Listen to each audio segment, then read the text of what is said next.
Bueno, nada, estamos en familia. Muchísimas gracias a todos los que habéis venido. Claro, es verdad que ya es la tercera vez que presentamos el libro. Sí. Y lo que te rondaré, Morena. Y nada, lo que sí que, si quieres, explicamos un poquito de dónde, cómo surge todo esto, cuál es la idea un poco detrás de todo el libro. Yo me quedé bastante... Dije, bueno, claro, porque la gente... Dije, un libro de Tangana, Luna... Sí. No, pues la historia es muy sencilla. Bueno, Joan y yo ya nos conocemos hace mucho tiempo y siempre pues hablábamos de... Bueno, diferentes cosas. De hacer algo, sí. Y un día, no sé por qué, estábamos hablando de Tangana y era como de... Esto hace ya como 4 años, por lo menos. Sí, a ver, inicialmente había otra idea que... ¿Ah, sí? No me acuerdo. Todo empezó porque yo había pensado con Geray hace mucho tiempo de hacer uno de la evolución del trap desde el 2015 hasta cuando ya deja estar un poco de moda. Entonces, al final eso no se hizo. Lo dejamos, como somos un poco dispersos, tanto él como yo, pues... lo dejamos. Entonces un día hablando con él decíamos, hostia, podríamos hacer algo nosotros, que él es mucho más centrado en el sentido de hostia, si lo hacemos, lo hacemos. Y como lo de los deadlines, hace falta un deadline para saber que lo tienes que hacer por narices. Entonces él... Por eso ha salido el libro también. Claro, si no, no exacto. Entonces él llevó un poco todo a tierra. Entonces dijimos, hostia, ¿de qué lo podemos hacer? Porque la evolución del trap ya casi que nos ha dejado de interesar un poco. Sí. Entonces empezamos a hablar de algún artista de aquí que nos interesara a los dos, que nos gustara a los dos y sobre todo... Y que tuviera interés. Que tuviera interés. Y entonces nos fue relativamente sencillo llegar a Tangana, primero porque no había ningún libro sobre Zetangana. Claro, que eso también a nosotros nos llama mucho la atención porque es como, ¿cómo puede ser que no haya un libro de Zetangana? De Rosalía ya había alguno, en fin, pero no había nada. Porque a lo mejor era muy osado, ¿no? Sí. No, ahora explicaremos por qué no. Sí. De hecho, para que veáis, o sea, lo de Rosalía, ya habían 2 y en la última semana han salido 2 libros que solo hablan de Lux. Yo no sé la gente a qué velocidad escribe. Están ¿2 libros? Sí, ya. 2 libros que ya es Lux, solo el álbum. Lux. Y digo, será alguien que lo ha colgado así típico que lo ha hecho él. Y digo, vale, pues tendrá 50 páginas. No, hay uno de ellos que tiene 297 páginas. No, es esto de que la gente los vende en Amazon. Pero 300 páginas, ¿en cuánto lo ha hecho? No lo sé, lo habrá hecho ChatGPT. Sí. No, claro, porque es que... Sin lugar a dudas. No tiene Exacto. Exacto. Entonces, a ver, una vez tenemos la idea clara de que lo queremos hacer de Tangana, eso hace 4 años. Hay cosas que tampoco hace falta contar, internas, porque tenía que salir de otra forma y en otra editorial, pero no pudo ser, por cosas que no hace falta contar. Y nos fue muy bien. Mucho mejor. Nos fue muy bien porque fue justo cuando el madrileño. Y entonces él luego hizo las dos pelis, el docu, hizo el director también y la dirección de la guitarra flamenca de Geray Cortés. Con lo cual nos vino genial, porque además se produjo una especie de hiato en su carrera. Él se ha quedado como parado para ver qué hace a partir de ahora y entonces un poco se cierra un ciclo y entonces nos venía como genial, era como de ahora, hay que sacarlo ahora. Y nos hacía mucho sentido que tratáramos de explicar cómo viene de los barrios madrileños y de cómo una figura de culto del underground rapero madrileño se convierte en una figura internacional que hace una gira histórica. Sí. A ver, el tema es que cuando haces un libro sobre cualquier artista, necesitas tener como un principio y un final. Cuando es un artista que está muerto hace tiempo, pues es muy sencillo, pero que cuando es un artista que está vivo, claro, nosotros nos planteamos inicialmente hacerlo cerrando el ciclo con el madrileño. ¿Qué pasa? Que después del madrileño, él sigue activo, empieza a salir... Queríamos aprovechar el espacio antes de que empezara la gira, que aún no se había anunciado en aquel momento. Y bueno, nos hubiera pillado fatal, porque claro, después la gira ha sido súper importante, sus aventuras en el cine han sido súper importantes, con lo cual... en el momento en el que finalmente ha salido, a nosotros nos ha ido perfecto, porque ha sido, mira, el proceso de empezar en el rap de los parques en Madrid hasta acabar siendo director de cine, que es como un proceso, hostia, que ya nos da el titular del libro, pero es que es un proceso que poca gente lo ha hecho en este país. Y después era muy importante para nosotros el hecho de que prácticamente toda la gente que conoce a Zetangana, bueno, toda la gente que conoce a Zetangana no, pero el 80% de la gente que conoce a C. Tangana, como máximo lo debe conocer desde el 2017 o una cosa así. Incluso 18, claro, casi. 18, con lo cual estamos hablando de prácticamente 7 años o algo así. Claro, para nosotros lo que queríamos explicar es, ojo, que C. Tangana no es una carrera de ahora mismo, no es un artista que ha salido como un bullet ahí, o como una seta ahí en medio, sino que lleva 20 años haciendo música. Lo que pasa es que al principio era un tío como muy underground, metido totalmente en el rap callejero, pero claro, ha evolucionado como músico y como persona, y hemos pasado en 20 años a un tío que hacía rap súper estándar, hablando de los problemas de las calles y lo que le asfixia a Madrid, a un tío que acaba haciendo una gira mundial, que acaba trabajando con Omar Portuondo, con yo qué sé, con Kiko Veneno, con todos los que queráis. Exacto.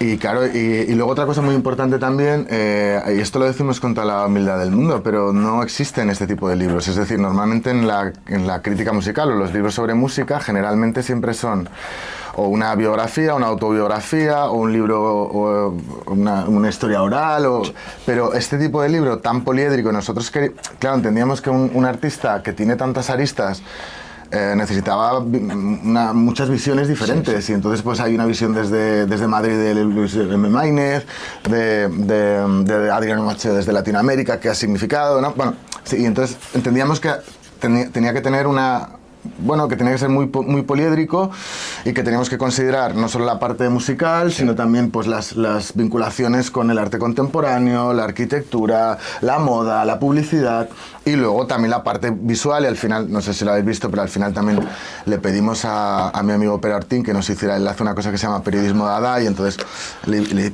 como lo visual es muy importante en Tangana, pues le pedimos que nos hiciera unos collages que hace él así muy chulos y tal. Bueno, y entendíamos que que se necesitaba dar o sea, no teníamos que nosotros decir la nuestra, sino Exacto. que tenía que haber una cosa muy, muy coral, y muy importante también, no participación ni de C. Tangana ni de nadie de su entorno. Sí. Súper importante.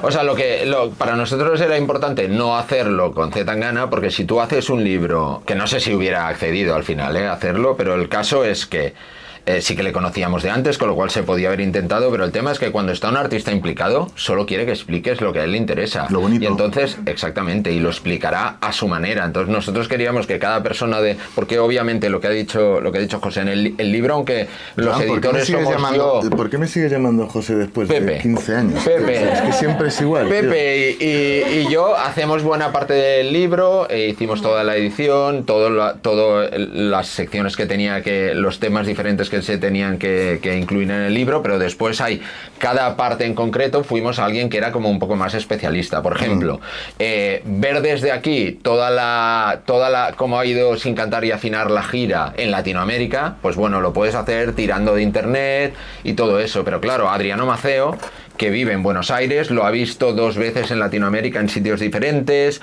conoce a todos los periodistas que le han entrevistado en Colombia, en Venezuela, con lo cual dijimos, hostia, pues Maceo, que haga esa parte.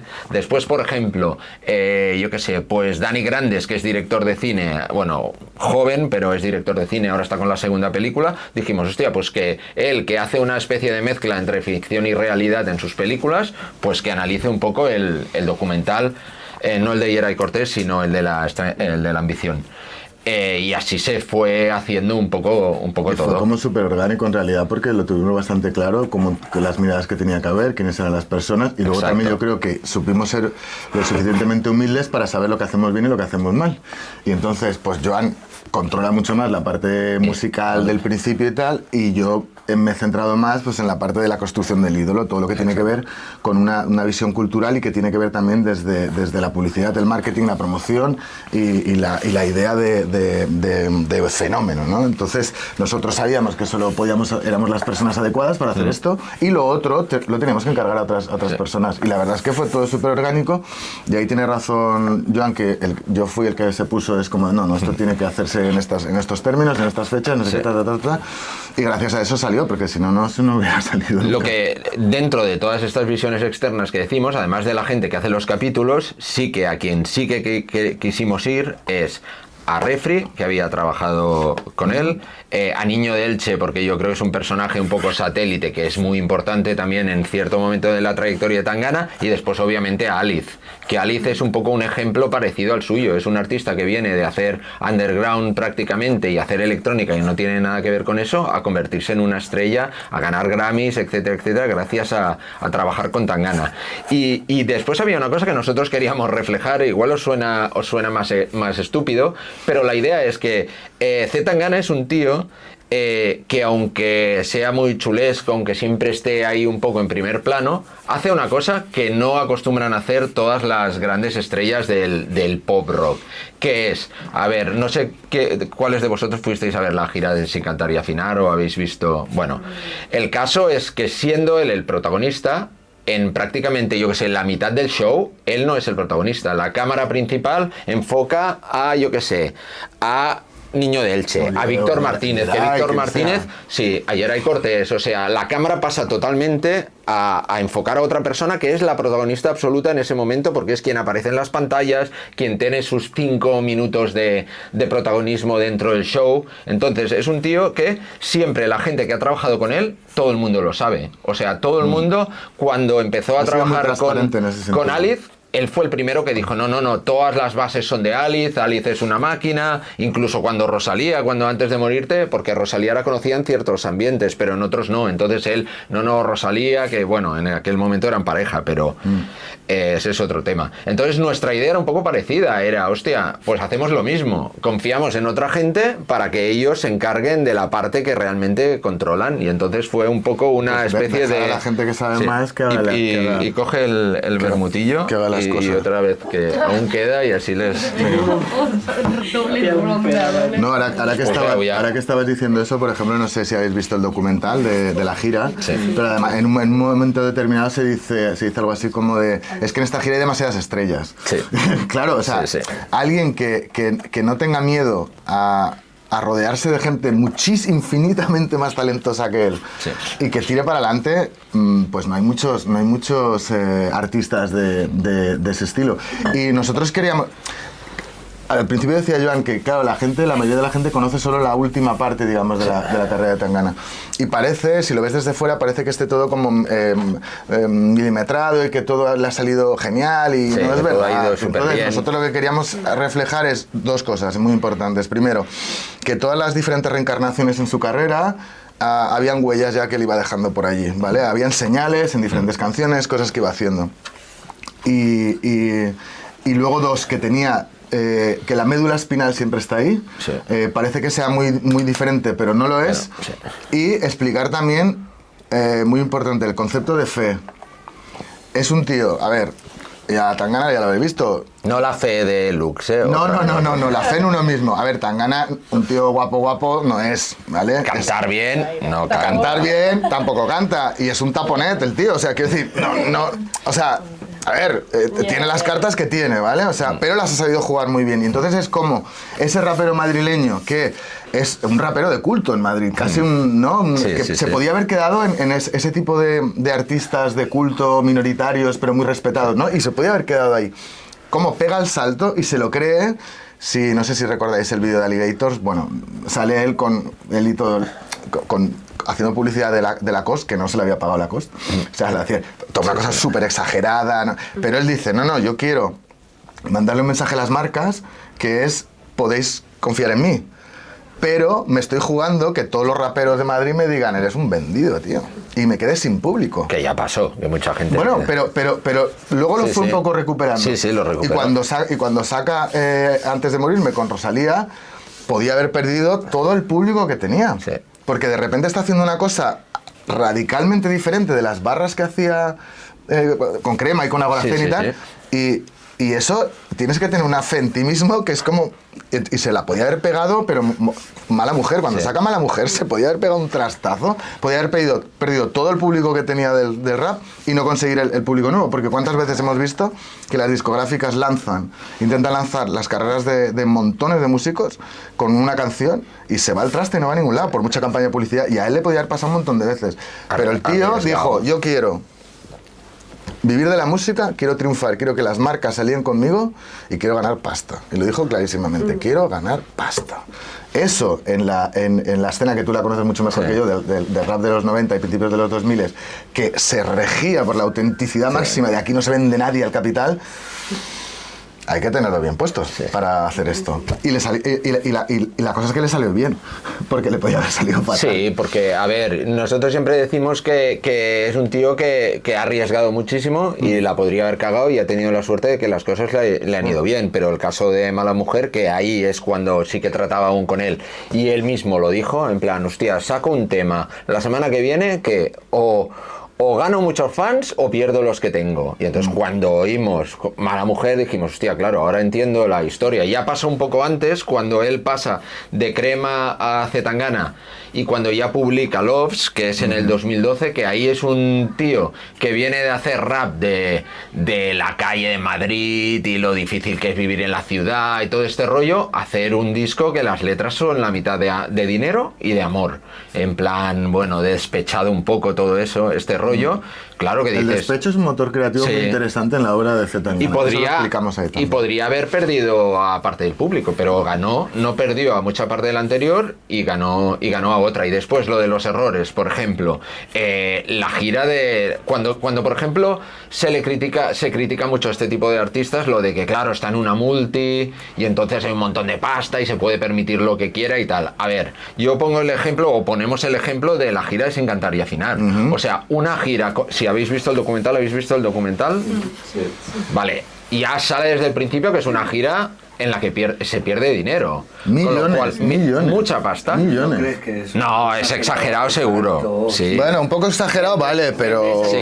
Sí. Seguro que le sale rentable. Bueno, espera que lo acabe. Todo lo rentable que quiera. Pero exacto. Eso sí, eso creo que es así. No, pero el punto... Pero el punto es eso mismo. El punto es que ya sé que al final es inevitable. Al final uso el ejemplo de Rosalía, por ejemplo. No, o sea, mira, ahora la gira Lux, para la que alguna gente ya tiene entradas, creo aquí.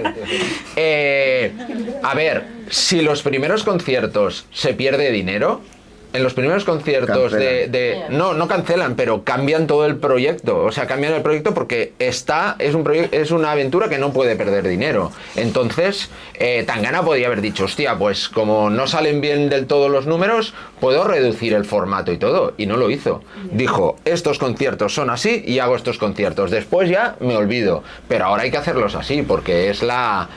Y yo creo que gracias a hacerlos así marcó un poco un punto y aparte en los directos en este país, porque nadie había hecho una cosa así. Y eso está claro. Sí, ahí por ejemplo también... que no quiere decir que os tenga que gustar el artista, ese es otro tema. Aprovecho pues para ver, porque por ejemplo ahí también se ven muchas cosas que pasan después. Lo teatral, como él pone encima de la mesa esa idea de lo teatral y de lo cinematográfico, porque no nos olvidemos que él se lleva un equipo de filmación de cine para grabar toda esa gira. Y eso, de ahí pegará luego el salto a la dirección cinematográfica. Y otra cosa importante de ahí es cómo él consigue hibridar de una manera muy inteligente su discurso artístico y la parte comercial. Y eso está en toda su obra. Siempre hay una dirección artística muy clara de querer hacer su arte de diferentes maneras, con la música, con los vídeos, luego con el cine, y no diré concesiones porque no son concesiones, pero sí saber que tiene que darle algo al mainstream a cambio. Eso se ve clarísimamente ya desde por ejemplo, el disco de Ídolo, que ya hay esas dos partes. Hay una parte más comercial, más dirigida al mainstream, que ahí cede para que Sony que de hecho le contratan por esto, pero sigue manteniendo las barras, ¿no? Y esto lo mantiene todo el rato. Ese discurso artístico siempre es, yo quiero hacer esto. El caso del madrileño. Él podría haber sacado, en ese momento él tenía otro disco de música urbana, podría haber sacado ese disco y haber dicho, oye, yo sigo aquí, sigo con lo mío y ya está. Pues no, me voy a arriesgar y voy a lanzar este disco. Un ejemplo que a nosotros nos encanta siempre contar. ¿Os acordáis de Operación Triunfo? Cuando salió en Operación Triunfo cantando Un Veneno. Vale. Un momento. a ti, ahora Operación Triunfo ya sí, no... explícalo porque ella, por ejemplo, no lo vio, ¿no? Pues explica la situación porque fue en muy... 2018, No, tampoco. bueno, 2018 Operación Triunfo estaba en el máximo, ¿vale? O sea, tenía una audiencia en Twitter, aquello tenía una repercusión, o sea, era una pasada. Vale, a él le invitan a ir a Operación Triunfo. Pero va con Elche, con el niño. Espera. Víctor Martínez. Sí, espera. ¿Vale? Te invitan al programa de máxima audiencia de la televisión a que tú vayas allí a tratar de llegar a un público que no tienes, ¿vale? Un artista normal, ¿qué hubiera hecho? Hubiera cogido, por ejemplo, Mala Mujer, hubiera tocado Mala Mujer allí, que tú ya sabes que funciona porque el público ya te lo ha refrendado, una cosa neutra y patapim. Compone una canción con el niño de Elche que es un veneno, ¿vale? La estrena allí. No sé si claro, si no la habéis visto, pero sale con una chaquetilla así pegadita, con gafas de sol y una copa de coñac. Sí. ¿Vale? Chulazo allí, no sé qué. La toca en directo con niño de Elche. ¿Y Víctor Martínez? Acaba y dice que orden y se larga. Y entonces el Roberto Leal, que era el presentador en ese momento, le dice algo así. Se cabrea porque le quería preguntar algo y tal. Y el tío se larga. Y le dice, hasta luego, Mari Carmen, no sé qué, ¿no? Sí. O sea, se enfadó un montón. ¿Qué podía haber pasado en ese momento? Uno, que el público no hubiera aceptado un veneno porque era un cambio radical en su estética musical. Dos, que lo hubieran funado en Twitter, pero en 30 segundos, en 0, y no pasó. Y le salió bien. Y era una canción que estrenaron allí, que compusieron ex profeso para ese programa. Cualquier otro artista hubiera sido inteligente, quiero decir, hubiera sido más cauto, precavido y hubiera dicho, yo toco una canción que ya sé que funciona, me ve un montón de gente y me hacen 2 preguntitas y digo 2 tonterías y me voy. Pues el tío no, y además, miradlo, porque además se le ve el ojo morado. Sí.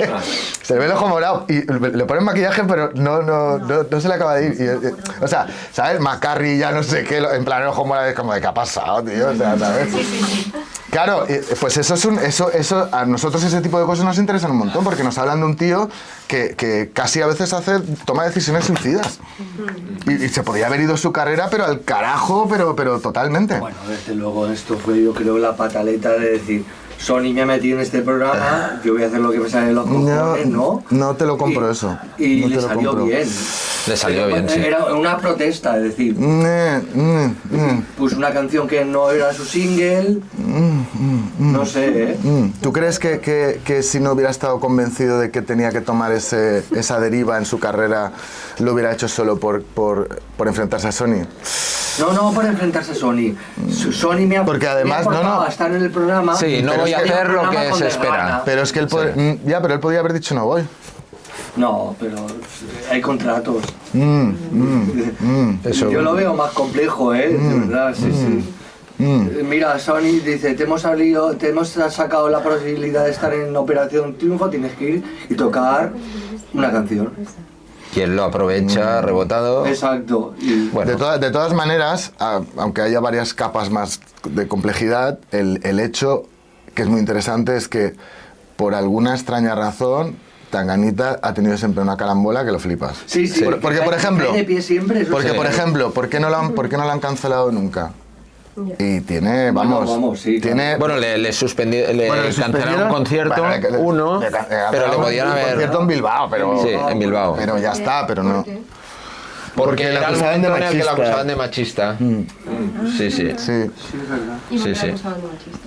Bueno, por las letras, claro. Que hay un capítulo buenísimo de Yeray Borra que habla de las letras. Sí, que habla de las letras y de los como 4 puntos, 4 líneas que salen mucho en las letras de Tangana. Sí. Pero eso, por ejemplo, no lo han cancelado nunca. Entonces, una de las cosas interesantes también es que en toda la carrera de Zetangana hay una mezcla de saber leer muy bien lo contemporáneo y adelantarse un poquito a las cosas, de suerte y de talento, claro. Sí. Lo de adelantarse, por ejemplo, creo que es muy importante porque lo que he dicho antes del trap 2015, cuando estaba en Purgan, cuando empezaba todo el mundo a hablar solo del trap español, en aquel momento estaba muy bien, pero él es de los primeros que empieza a decir... estoy un poco harto de este rollo y no quiero que me metan en este cajón porque cuando este cajón baje me voy a ir con ellos, con lo cual él empieza a irse por ahí por otros lados. Después lo mismo, la música urbana, hay un momento en el que, bueno, ya lo sabéis, todo es música urbana en todos sitios y solo se aparece la etiqueta urbana. Ahora la gente mezcla urbano con 10.000 estilos diferentes, pero él hace una cosa. A ver, la generación del 2015, esta trap de la que hablo, uno de sus cantarellas, ahora no me sale en castellano, pero bueno, habituales era en plan, no, todo lo que había antes de nosotros era una mierda, estaba súper desfasado, no tienen nada que decir, ¿vale? Y él es el primero que cuando ya ve que eso, ya está todo el pescado vendido, dice, hostia, pues ahora voy a hacer precisamente una cosa como el madrileño, que es todo lo contrario. O sea, el tío se va a músicos de generaciones anteriores que para la gente joven estaban un poco como desprestigiados o que ni siquiera les interesaban. Gypsy Kings, por ejemplo, no sabíamos ni que estaban vivos. O sea, eso mismo. Y empieza y consigue juntar a públicos de generaciones diferentes. Vale, ahora ha salido en todos sitios que el que le dijo que no era Robe Iniesta, porque no quiso participar en eso, pero la otra gente sí que participó. Y por ejemplo, Alice explica, aunque estamos diciendo mucho del libro, tío, yo creo que cuando se lo lean, mejor que ahora pregunten. No, y así. Sí. Por ejemplo, Alice dice que una de las cosas que siempre le ha gustado muchísimo de Tangana cuando están en el estudio es que el tío, en principio, conoce sus recursos, pero el tío no le tiene miedo a probar nada. Él lo prueba. Si sale mal, y si sale bien, pues saldrá bien. Y entonces pone el ejemplo de cuando estuvo en el estudio con Omar Portuondo, que es una auténtica leyenda. Y el tío dice, claro, yo estaba con estaba con Omar Portuondo y yo estaba totalmente acojonado, porque claro, es una gran estrella y yo ahí un tío que viene de Castelldefels, ahí haciendo bases electrónicas con ella. Y Tangana le decía, va Omar, empieza a cantar aquí y vamos grabando y nos dejamos llevar. Y al final salió una canción, y una canción que estaba bien. Y dice, claro, eso es porque es un tío que, bueno, que se atreve con todo un poco. El otro día lo comentamos también, el mismo Drexler, por ejemplo, ponerse a hacer letras con Drexler, llegar al estudio, allí en plan de, bueno, vamos a ver, no es que llegara él con las letras, no, es como de, vamos a sentarnos y a ver qué pasa. Tienes que tener mucha confianza en ti mismo para, eso, por ejemplo, para sentarte con Drexler y que Drexler no te diga, niño, eso no lo explica en la entrevista, pero por ejemplo es una cosa que Refri también ha trabajado con mucha gente por hacer algo parecido también, por bueno, vamos a probar qué pasa. A veces le ha salido bien y a veces le ha salido fatal.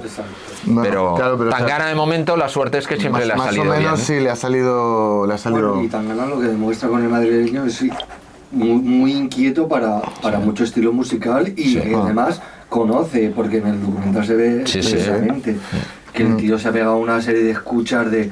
Bueno, y muchos viajes por Latinoamérica también, y eso, o sea que ha tenido curiosidad, ¿sabes? Por un poco investigar la tradición, el folclore, y luego no tener miedo también a esta cosa intergeneracional, porque en el madrileño hay como gente que a él le quedan muy lejos, y de hecho él lo cuenta que en realidad es más música que escuchaba su padre, y era también como una especie de homenaje, ¿no? al padre. Se podría haber ahorrado a Calamaro, pero... Bueno... Sí, no, pero a mí me hace está guay, ¿no? ¿No? De hecho, bueno, no sé, cada uno. De hecho, yo creo que el madrileño es un disco que, al margen de que te gusten todas las canciones o no, tiene un valor como...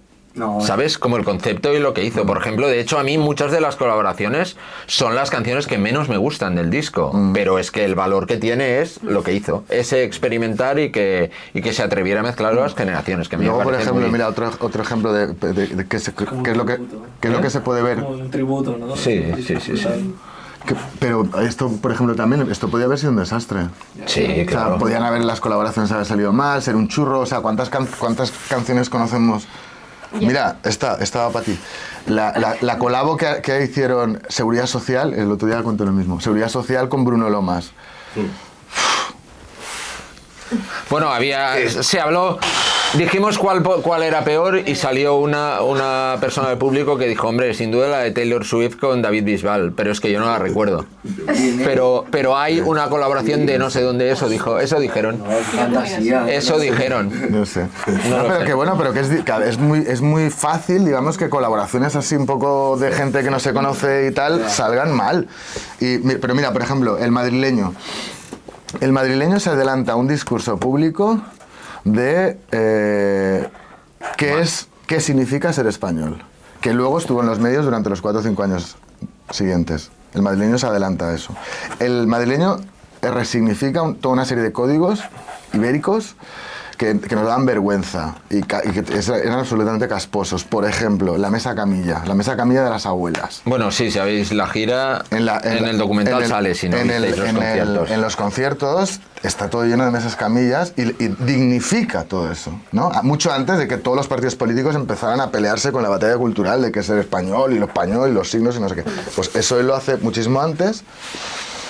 Y se adelanta, pues, y lo que decía un poco Joan antes, sabe darse cuenta de que el trap se va, no sé qué, la música urbana, bueno, sabe hacia dónde tiene que ir. Eso, sabía que bueno, pero hay que saber leerlo también, ¿eh? Hay que saber leerlo. Esto hay que... Claro, pero es que hay que saber también salirse del barco, ¿no? En el momento adecuado, y eso él lo sabe leer muy bien. No, y lo hizo muy bien. Y ahora, como sois bastante gente y solo está diciendo cosas Rafa, pues os toca a vosotros preguntar alguna cosa, porque así si no vamos a estar explicando todo lo que hay en el libro. Aunque no hemos explicado esto que estamos explicando. ¿Él? ¿Sabéis algo de si...? Enviado está, pero no... Claro, como no participa, a ver, una cosa que tiene no Tangana, sino todo el universo Tangana, es que en lo que participan ellos van a muerte, pero si ellos no participan, es un proyecto que no tiene... ¿Sabes? Ellos no van a sacar un duro de los libros, con lo cual... Nada, que si tienes alguna referencia... No. Tenerlo lo tiene que tener porque se ha enviado, lo que pasa es que, bueno... Es que está ocupado ahora, pero está preparando Sí. Va a ser papá y... ¿Qué pensáis? Sí, está grabando algo, no sabemos exactamente qué, pero está grabando algo. Igual está en la pata de una mesa para que no se... O lo tiene para el váter. Claro, no lo sabemos. ¿Cómo pensáis que se lo puede tomar? Así, imaginando. ¿El libro? Súper bien. Hombre, tú piensas que si tu vida es tu carrera artística y le has dedicado todos tus esfuerzos a eso y una gente se toma la molestia de con rigor, objetividad y admiración a analizar tu carrera, hombre, no sé.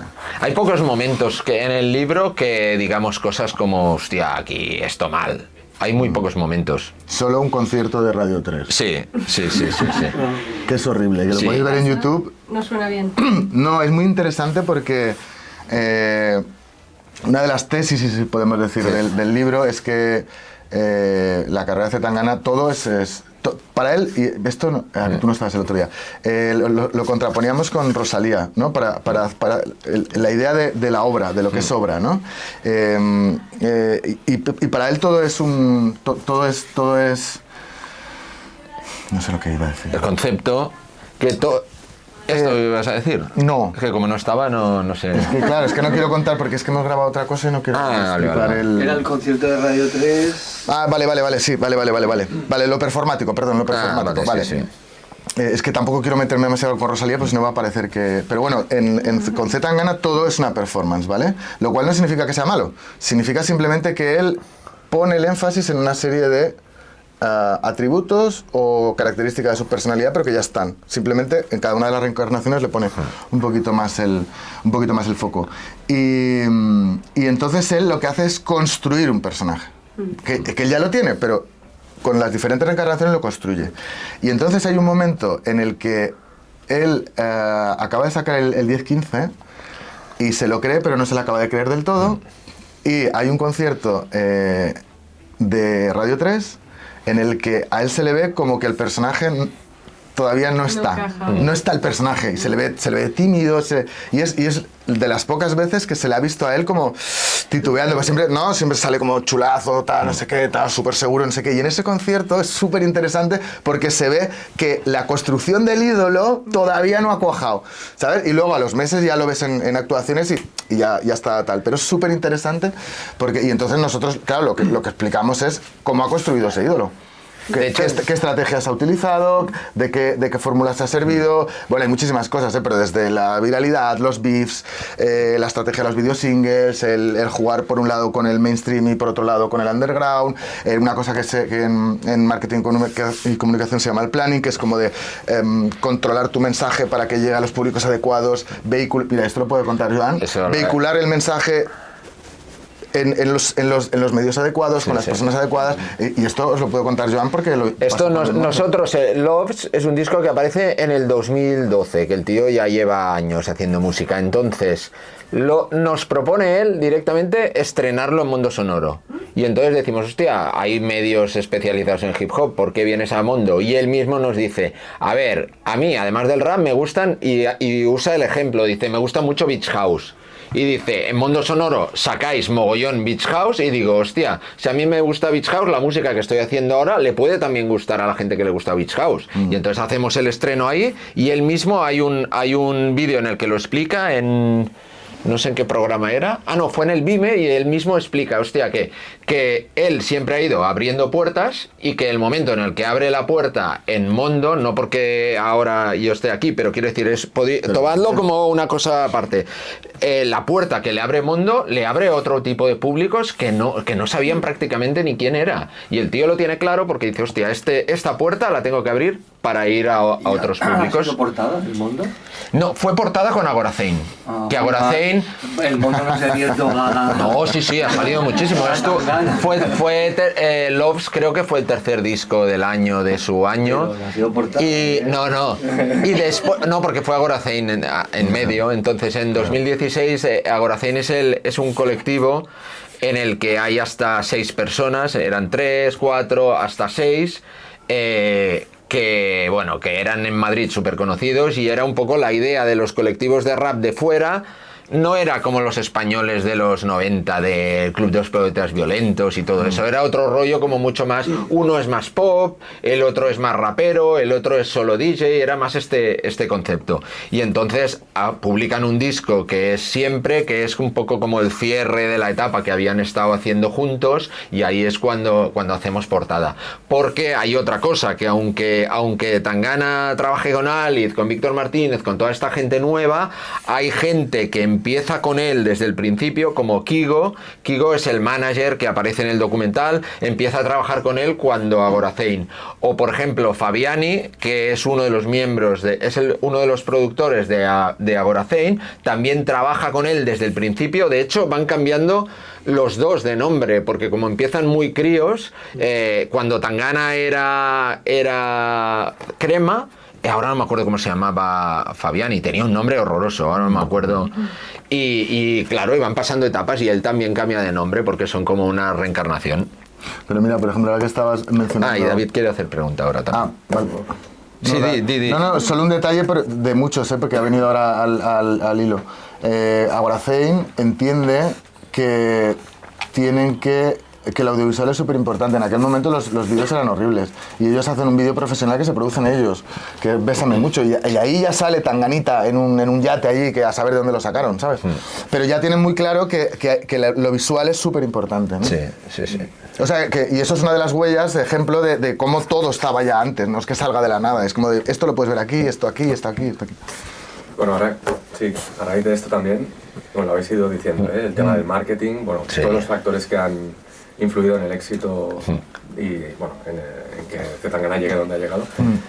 Decías, el riesgo, ¿no? La valentía está por probar cosas nuevas, el talento, obviamente, sin desmerecer esto. También la parte del marketing, que creo que es súper importante.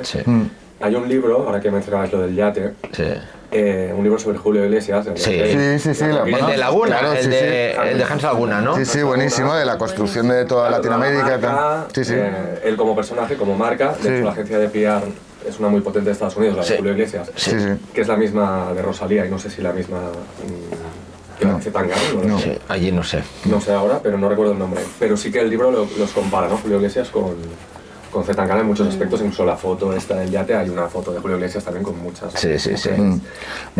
Nuestro amigo Pere Ortín dice que Zetangana es el Julio Iglesias del siglo XXI. De hecho... Todo esto, resumiendo, para venir a decir, la parte del marketing, ¿cuánto peso creéis que ha tenido en su éxito también, teniendo en cuenta que en una época en la que hay tantos y tantos artistas y un acceso tan fácil a tanta música, que es el punto diferencial que hace que solo unos pocos traspasen cierta línea, ¿no? Y mira, hay una cosa de lo de los cajones estancos, ¿vale? Que es que hay una serie de posiciones que tiene que ocupar una serie de gente. Esto con la carrera de Zetangana y la de Rosalía se ve clarísimo, porque cuando ellos salen, pongamos 2016, ¿vale? A partir del 2016, no habían esas figuras internacionales que podían, que tienen... o sea, que están enraizados, digamos, en España, pero que tienen una visión internacional. Entonces ellos, ese lugar que está vacío, lo ocupan. Eso es súper importante. Y entonces cada uno de ellos ha sabido desde dónde quería que le miraran, por decirlo así, porque Zetangana está más de la parte española latinoamericana, a Rosalía la miran desde Miami, ¿no? O sea, son conceptos diferentes. Pero yo creo que es muy importante. Es que hay otra cosa también, el tema redes. Es que yo creo que no nos podemos olvidar la capacidad de viralidad que tenían las redes en esa época, que ahora ya no la tienen. Y eso lo utilizaron muy bien. El marketing, si el marketing no hubiera estado al servicio de unas buenas canciones, no hubiera funcionado. ¿Qué es importante el marketing? Muy importante, pero también saber utilizar el marketing, es decir, de hecho, aliarlo con otros, o sea, utilizar varias estrategias al mismo tiempo. Por ejemplo, ahora lo de poner una lona, además que es baratísimo ahora poner lonas y todo eso, pero cuando la pone con Ídolo, que pone una lona en la Gran Vía, allí sale él con los dos, que nunca sé cómo se llaman los perritos estos pequeñitos, con allí tal, en plan chulazo, tal, y estaba, yo no sé si os acordáis, pero todas las estaciones de metro estaba el tío allí, es como, ¿quién es, no? Claro, era llamar la atención, entonces ¿cómo lo conseguís? Pero claro, ahí está el marketing, sí está el marketing, pero está el dinero de Sony, pero está la pasta. Pero para mí está la pasta de Loewe, está otra cosa. No nos olvidemos, en ese momento es súper... Es que para explicar, hay muchas cosas que explican eso. En ese momento las marcas de lujo estaban pidiendo una cuota de mercado brutal. Y necesitaban el público joven. Y vieron en Zetangana a alguien que podía hacerles llegar... Yo no sé si os acordáis una campaña que hizo Loewe, horrorosa, con unas chicas que salían... ¿Os acordáis de esa campaña? Hace un montón de... que era ridícula, más no poder, la tuvieron que quitar de redes porque se les cayó un hate que te... Bueno, necesitaban eso, ¿no? Entonces, joder, es importante el dinero de Loewe, es importante que a él se le perciba como alguien orgulloso de sí mismo y con un shooting de revista de moda, cosa que en los cantantes mainstream no había, y luego las canciones, claro. Y a mí además el discurso luego lo adorna con todo un discurso, ¿no? Claro, es que viene empujado con un mogollón de cosas. El otro día, sin desmerecer la parte artística, sí, el otro día lo que marca un poco la diferencia, ¿no? Sí. Toda la construcción del personaje, toda claro, la global, performance, pero más que el marketing es el planning, que el planning es lo más importante, es la estrategia de dónde quiero llegar, con qué mensaje quiero llegar y en qué tiempos quiero llegar. Eso es lo más importante. A mí hay dos cosas, ¿eh? El otro día fuimos a una entrevista de radio que era casi una encerrona porque odiaban un poco a Zetangana y nos fueron haciendo preguntas todas así muy...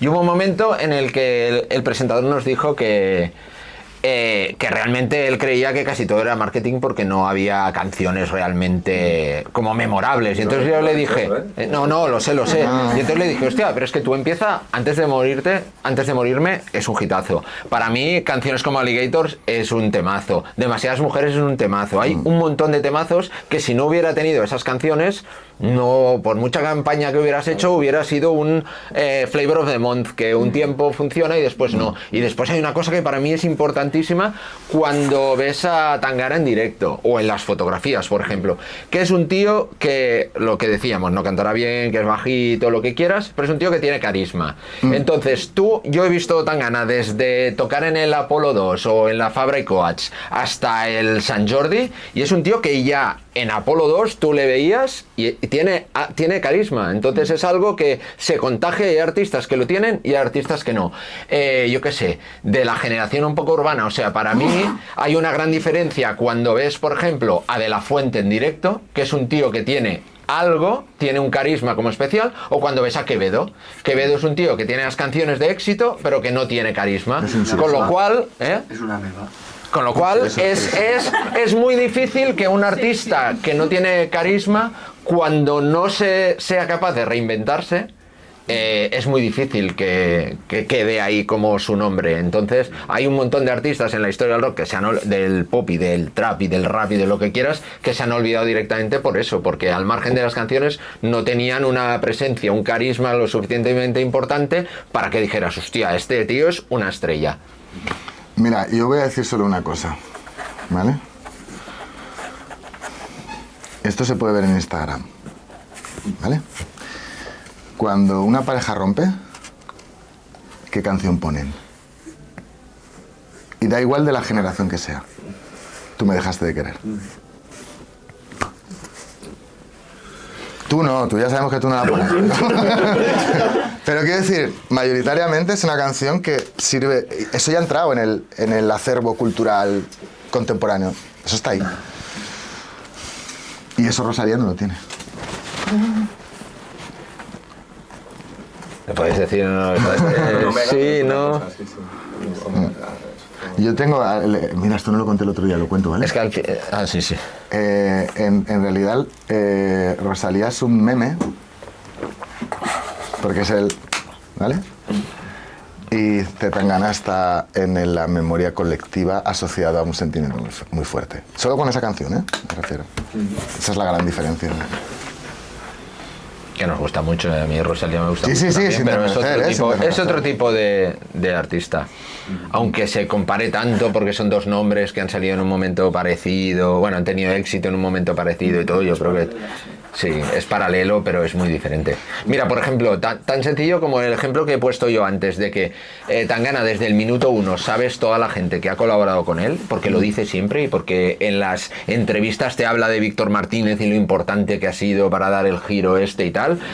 Rosalía, estamos sabiendo quién trabaja con ella un poco en los últimos tiempos, porque al principio, excepto el tema con Guincho, que ya salió desde el principio que era con Guincho, el resto tú no sabes con quién estaba trabajando en el estudio. Todo el mundo sabe que su hermana y su madre están en la empresa de management que detrás suyo, o igual se supo quién le había hecho las uñas, pero no sabías quién trabajaba con ella en estudio, y eso ya es una gran diferencia. Pero eso es marketing también, al final, ¿no? Bueno, ya vende mucho la idea de genio inspirado. Sí, claro, sí, cierto. El concepto es diferente, exacto. Tangana tiene más la imagen de productor, producer, ¿no? Sí, bueno, de la gente también hay una diferencia ahí que Rosalía es más estratégica y Tangana es más táctico. Sí. ¿No? Funcionan de manera diferente. Sí. Pero sí, o sea, Rosalía está, aparte yo creo que es la única persona que conozco que pone en YouTube, pues se pueden poner posts, ¿sabéis? Pone 500 posts todo el día con fotos y no sé qué, digo, pues hasta en el YouTube, tío, o sea, que no lo hace nadie eso, ¿sabes? No sé. ¿Y sabéis cómo se conocieron Tangana y Alice? Ah, ¿cómo se conocieron? Sí. A ver, Kigo, el manager, trabajaba con DeLorean. De hecho, en la empresa de management de Tangana, Bermud debería estar por ahí si queda algo, poquito, ¿no? Pero igual se lo... Sí. A ver, Sangre es la empresa de management que lleva Tangana, ¿vale? Entonces, ahí está Kigo, que era manager. Y ahí trabaja un DeLorean. Y ahí trabaja Igor, que es un DeLorean. Entonces, cuando Kigo estaba trabajando con DeLorean, Alice pinchaba en las fiestas que hacían en el Raz. Vale. Como Alice, que hacía... Entonces, Kigo habla con él para que le produzca, no me acuerdo cómo se llamaba, un EP que hay del 2014, que hay 3 temas solo. Pues ese tema lo produce Alice y eso es lo primero que hacen, y de hecho es muy poco Tangana esa canción, es una canción mucho más Alice.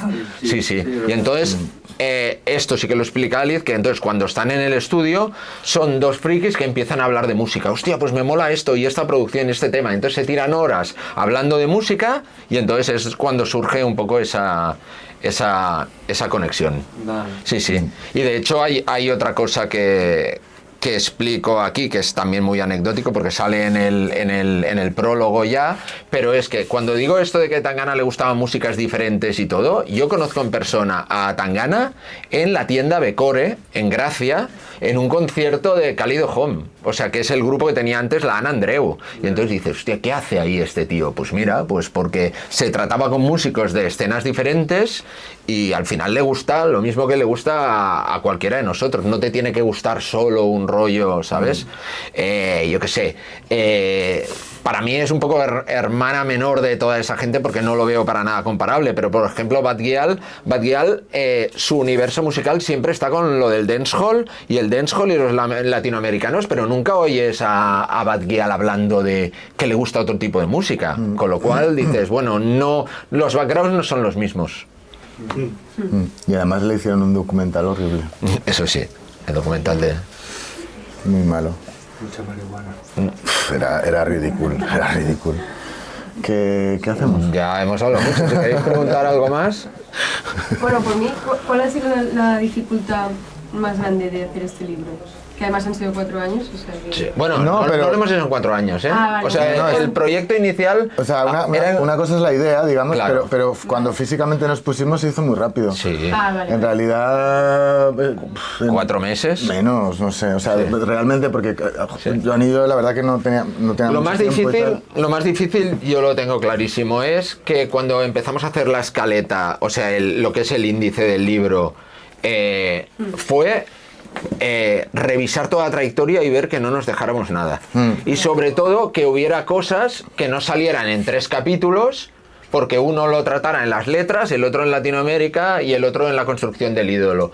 Y claro, queríamos, cada cosa que salga solo en un capítulo y que no nos dejemos nada. Y yo creo que seguro que nos hemos dejado cosas, pero es que claro, como es un artista que ha hecho tantas cosas diferentes, es muy difícil. Es muy difícil. Aquí fue bastante sencillo porque o sea, fue todo muy orgánico. Primero, como teníamos muy claro qué es lo que queríamos que cada uno de los colaboradores hiciera, ya era muy claro como de queremos esto, ¿vale? Y Joan y yo también teníamos muy claro dónde íbamos a poner el énfasis cada uno de nosotros y lo íbamos escribiendo a tiempo real, con lo cual todo el rato sabíamos qué es lo que estaban escribiendo los colaboradores, Joan sabía lo que yo estaba escribiendo, ¿no? Y nos lo estábamos como corrigiendo constantemente para que el libro tuviera esa, ¿no? Que fuera como orgánico y eso, que no fuera repetitivo, a veces obviamente pues se hablan de la misma cosa pero intentar esto, ¿no? Que cada uno de los capítulos tuviera y que cubriéramos todo. Y eso sí que es verdad que el miedo era ese, ¿no? De pues y ser lo más minuciosos posible, ¿no? Oye, que todas las fechas estén bien, porque claro, hay single que se lanza no sé qué. Hay una parte que sí que no aparece en el libro y que nos puede decir la gente. De hecho, una vez nos lo dijo uno, que nos lo habíamos dejado en cierta manera, que era seguir la línea de los directos de Tangana, porque había, pues el sonar había sido muy importante, todo eso. Pero claro, el problema de eso es que o lo hacía alguien, yo lo podía haber hecho, pero alguien que hubiera visto todos esos conciertos, o no lo podía hacer, porque no puedes comparar los conciertos desde el principio hasta el final, con todos los pasos intermedios si no has visto todo, con lo cual dijimos, bueno, como ya se habla en el documental, se habla... De todas maneras que tampoco creo que eso es... se habla en cierta manera en sitios diferentes. Uno que es para alguien como muy especializado, porque tampoco... Pero sí que se menciona cuando tiene su relevancia. Exacto. Porque claro que se habla del Primavera Sound, se habla del sonar, sí. O sea, de los que marcan que de alguna manera... no hay un capítulo estrictamente de los directos. Y después otra cosa que sí que era importante para nosotros era que no fuera un libro como muy biográfico, de explicar el rollo de... Y ahí sí que solo hay un capítulo que es un poco peñazo en ese sentido, y es el mío, el primero. ¿Por qué? Bueno, claro. Porque es toda la etapa que va desde el principio de Crema hasta que se convierte en Zetangana, y claro, ahí sí que tienes, o sea, primero, que es muy difícil saber cómo era el momento cuando hace 20 años, es muy difícil saberlo, y después porque era precisamente la parte que la gente no conoce. Entonces dije, ahí es donde se tiene que explicar, pues que el tío cogía una base de Metallica para hacer un tema de rap, pues lo pongo, porque eso es relevante ya para explicar lo que dice él, para explicar lo que hará después, porque después se atreverá a jugar con otras músicas, pero bueno, en 2013 o 11, no, 13 no, ¿qué digo? En 2007 ya estaba cogiendo una base de Metallica para hacer un tema de rap, con lo cual eso es algo, como él ha dicho, que ya está en la columna vertebral de lo que ha acabado siendo. Pero y luego también sí que es verdad que una cosa que teníamos muy clara es tiene que ser un libro accesible, divulgativo y nada peñazo. O sea, tienes que es más poder leértelo el rato este que hemos estado hablando que el libro. Y luego otra cosa súper importante, no es un libro para fans de Zetangana. Yeah. Claro, no es un libro para fans de Zetangana. Bien, la verdad es que yo primero dije... La verdad que está gustando bastante. Sí. Y las críticas todas y a gente son así como muy diferente, ¿sabes? Bueno. Como de... Pero se puede regalar a un fan de Zetangana. Sí, no, claro, pero que quiero decir que no necesariamente... Bueno, que había una fan que decía... Yo tengo una amiga que es súper fan de Zetangana y me preguntó que de dónde había salido el libro. Digo, pero... si este es mi tutor de canto. Y se lo compró y le está gustando. Ah, qué guay. Primero me dijo que como que le faltaba un poco de contexto, en plan de, no sé, me falta un poco de contexto, y luego cuando leyó, dijo, aquí está el contexto. Claro, porque va cambiando, sí. Le está gustando mucho y es súper fan. Qué guay. Y yo qué sé, nosotros al principio lo que tenía más miedo es que saliera alguna crítica de estas que dijera este libro, porque claro, una vez lo acabas tampoco tienes muy claro, bueno, pues espero que a la gente le guste, pero y todas las críticas han sido positivas de momento por lo menos, con lo cual digo, bueno, pues ya está. En el mundo ha sido buena. En el mundo ha sido buena. ¿Te imaginas? En el mundo ha sido buena, curiosamente. De hecho, estará en la lista y no lo he votado yo, no lo he votado. Buah, qué buena pelota. Sí, no, de hecho, a ver, es que es muy difícil, también te digo que es muy difícil que en la lista de libros del año del mundo, no que no aparezca este, sino que no aparezcan libros que han hecho colaboradores del mundo, porque este año han publicado, 10 colaboradores han publicado libros, con lo cual tampoco es, a ver, se publica mucho libros sobre música en España, pero hombre, tampoco tantos como para... Para que no estén en la lista. Sí, para que no estén en la lista. No, pero aparte, o sea, yo lo digo, no es porque lo hayamos hecho nosotros, pero yo creo que es un muy buen libro. O sea, te explica, además te explica la historia de España de las últimas 2 décadas.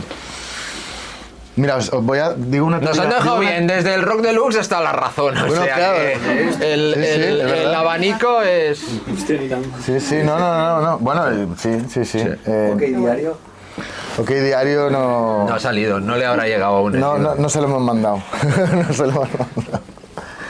No sé si algo más queréis o si no acá, si queda un culillo de vermut acá. Hostia, que me voy. Cuidado, no digas más. No, si solo he bebido uno yo. No lo quiero, que para que se lo acaben ya. Ostras, está justico, pero que aunque no lo hubiéramos hecho nosotros, yo diría que es guay y bueno, ¿no? ¿Tú no dirías lo mismo? Además yo te lo dije, cuando lo acabamos te dije, está cojonudo. Sí, y tú, no sé, y te dije que sí, Joan, que sí. Pero bueno, hay que tener fe, ¿ves? Hay que tener más fe.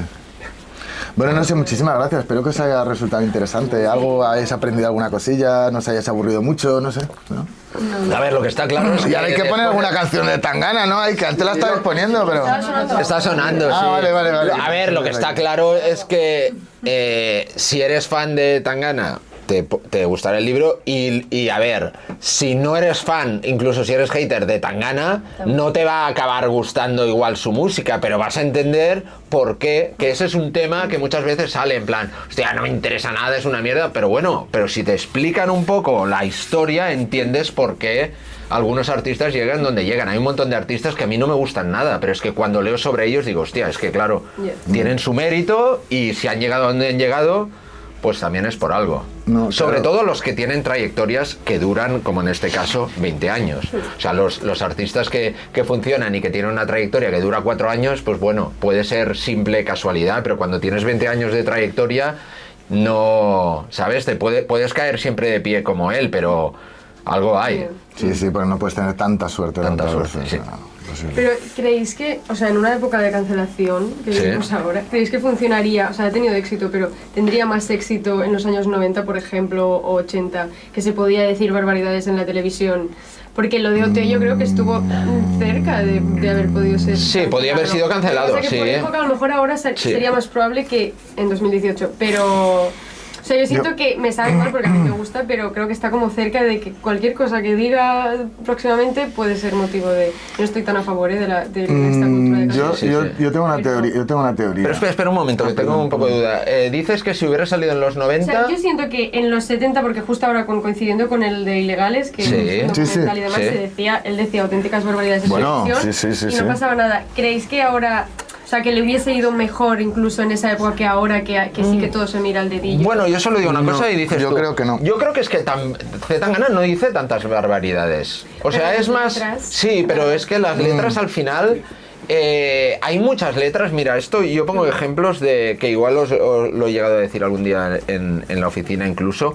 Yo siempre pongo como ejemplo que se asocia mucho las letras con algo generacional, que las letras solo las puede entender la gente más joven y no la gente mayor y tal, y yo siempre pongo el ejemplo en que pongo un ejemplo que es concretamente el de Billie Eilish con algunos grupos de grunge de los 90. Hay canciones de Billie Eilish que si tú coges la letra y haces que la metes en una canción de Alice in Chains, te piensas que es una canción de Alice in Chains. Y si lo haces al revés, coges una letra de Alice in Chains y la haces que sea una canción de Billie Eilish, en el fondo son los temas O sea, que nos tocan a todos y puede cambiar un poco las formas, pero es que el fondo es un poco el mismo. Y yo creo que los temas que trata Tangana en sus canciones serían los mismos en los 90 y no creo que digan más salvajadas que las que se decían en aquel momento. De hecho, en los 90 la mayoría de cancelaciones que había con la gente del rap no era precisamente por temas sexistas casi. En Estados Unidos sí, porque estaba mucho más limitado, sino que solían ser por violencia.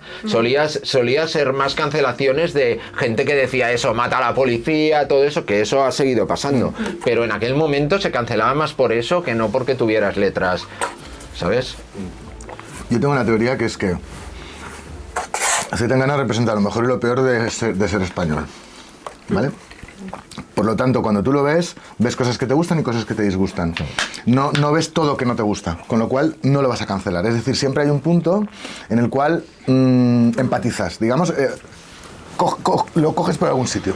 Hay algo con lo que puedes empatizar. Y luego hay otra cosa que esto lo explico yo en el libro. Y pondré un ejemplo. Él hace lo siguiente. Él tiene, cuando hace sus letras, tiene un primer constructo lingüístico, digamos, en su cabeza, que es lo que quiere decir. Se anticipa a lo que el público, a cómo el público lo va a recibir, y de eso hace la letra. Pongo un ejemplo. Llorando en la limo, por ejemplo. ¿Está hablando en serio? No. ¿Está hablando, es mentira? Tampoco. Es verdad, y luego es una cosa absolutamente absurda, no sé si os acordáis del videoclip, es una limusina que va arriba y abajo, en una pista de aterrizaje. ¿Qué mierda es eso? ¿Sabes? Aparece como súper mega chulo, no sé qué, pero luego en la continuación que de Cabernet Sauvignon, raca, bafla, pa.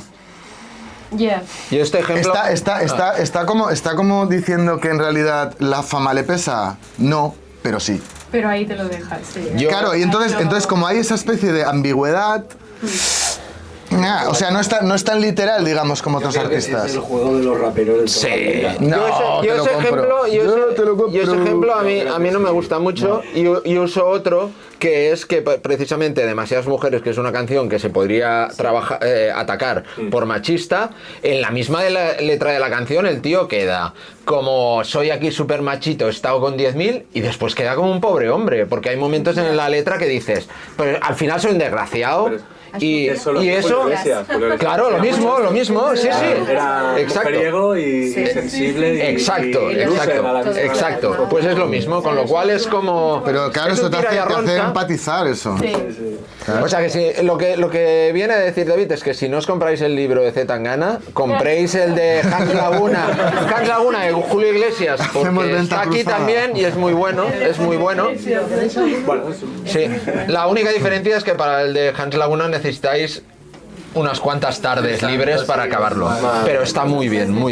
No, este es mejor, seguro. Sí. No lo he leído, pero... Sí. No, y es más rápido, se lee más rápido. ¿Te ha salido el nuevo de Julio Iglesias? No lo he leído. Hay otros, ¿verdad? Hay otros. No lo he visto. Bueno, lo he visto, pero no. El de Ignacio Peiró, ¿no? ¿Decís?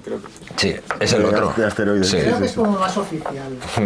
Bueno, es más...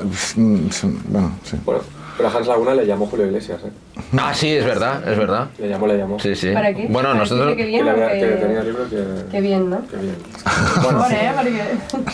Pero él estaba entruado, lo hizo sin su permiso, o sea, estaba... A ver si le... Claro, porque le podía... ¿no? A ver, mira, esto es un poco off the record, aunque estará grabado, pero por ejemplo, el hecho... No hay una demanda, pero por ejemplo, hay un tema esto de que no participe el artista, ¿vale? Entonces sí que tiene una parte negativa, que es, como no participa el artista, tú no tienes derechos para utilizar todas las fotografías que quieras. Por ejemplo. ¿Hay fotografías? Entonces, sí, hay son todas estas, las pero porque estas se las hemos comprado a un fotógrafo. Exacto. Entonces, ¿cuál es el problema? Que Pere Ortín, el periodismo dada que hace... Claro, aquí que por ejemplo, montajes, aquí las fotos originales eran las fotos de... Claro, él había seleccionado fotos concretas de Tangana aquí, que tenían que ver con el tema. Pues si hablaba... Todo esto eran fotos, pero claro, se tuvo que quitar maquillar la foto para evitar una demanda. Claro. Exacto. Porque no tenemos permiso para utilizar las fotos. Se intentó a través de Sony y no teníamos permiso para utilizar las fotos, con lo cual la foto donde aparecía Tangana de una sesión concreta y tal, al final creo que es un smiley, ¿no? Ahora. ¿O no? Sí, nos contestaron y nos dijeron que no. Y la foto de portada, pues sí que es una foto que hemos comprado, digamos, que es de una sesión de fotos que se hizo para El Mundo. Qué bueno. Sí. Pero porque se la hemos comprado al fotógrafo, Y el hecho de que aparezca él, de todas maneras, él no se lleva nada de derechos de... No. O sea, que cuando te la hace un fotógrafo, es como que pertenece a ese fotógrafo. Exacto. Salga el artista... Claro. Y de hecho hay fotógrafos, esto por si alguna vez sacáis un libro, hay fotógrafos que ellos se mantienen los derechos solo para ellos, como tenemos aquí, Gustav, es verdad, esto lo explicas tú, que Gustav Chus es uno de los fotógrafos de bandas de pop y de rock más importantes de España, lo puedo decir así, ¿no? Has hecho desde Viva Suecia, Bunbury, Sidoní, de todo. Pues explica tú, hay que tienen los derechos y hay otros que son vía agencia. Sí, es que depende siempre del contrato y del acuerdo entre las partes. O sea, no hay unos estándares, sobre todo cuando trabajas para sellos, los big players, digamos, que te apretan ahí. He llegado a firmar contratos cediendo derechos fuera de España, o sea, fuera del planeta. Sí, yo cuando hacía remezclas firmé uno de Dover que ponía para el planeta Tierra y el resto del universo, pero así en el contrato con esa frase, ¿eh? Y yo dije, no me lo puedo creer, y es así. Entonces, en cada ocasión hay un acuerdo concreto. Si el fotógrafo de esta portada ha podido venderlo, es porque tenía esa sesión para hacerlo. Y además también se especifica si el uso es editorial, si es positivo, si es comercial, que normalmente los comerciales suelen quedar restringidos por completo. Pero es todo en función a cada acuerdo particular. Y si no tenía ese acuerdo con Tangana o con Sony, supongo que un día nos llegará una demanda diciendo... No, lo que pasa retira el libro del mercado. Eso es un encargo que le hace El Mundo al fotógrafo, pero no solo de Tangana, es como de una serie de personajes y claro, los derechos de las fotos son del... De hecho... Porque las cede, digamos, para la publicación de ese reportaje, pero el copyright es del... También hay periodos de tiempo. Sí. En los que pasados unos años pues, se liberan una serie de derechos. Si lo ha vendido es porque puede haber. Después hay fotógrafos, por ejemplo, ahora estuve hablando con el Xavi, ¿cómo se llama ahora? Turren, que está él con una foto para una portada de una revista y tal. Claro, él no puede negociar nada, él pasa todas las fotos, pero como todo su catálogo de fotos está en Getty Images, que es como una base de datos, entonces todo se tiene que acabar comprando a Getty. Él se lleva después su porcentaje, pero con el fotógrafo no tratas. Sí. Vale, damos un aplauso a toda la gente que ha venido aquí a vernos. Muchas gracias por venir a todo el mundo. Y cuando queráis comprar libros de música, ya después de hoy, si queréis lo compráis y si no, venid a la tienda Genio Equivocado porque tiene un montón de cosas y no solo es verdad, y no solo de música, sino de todo. Sí.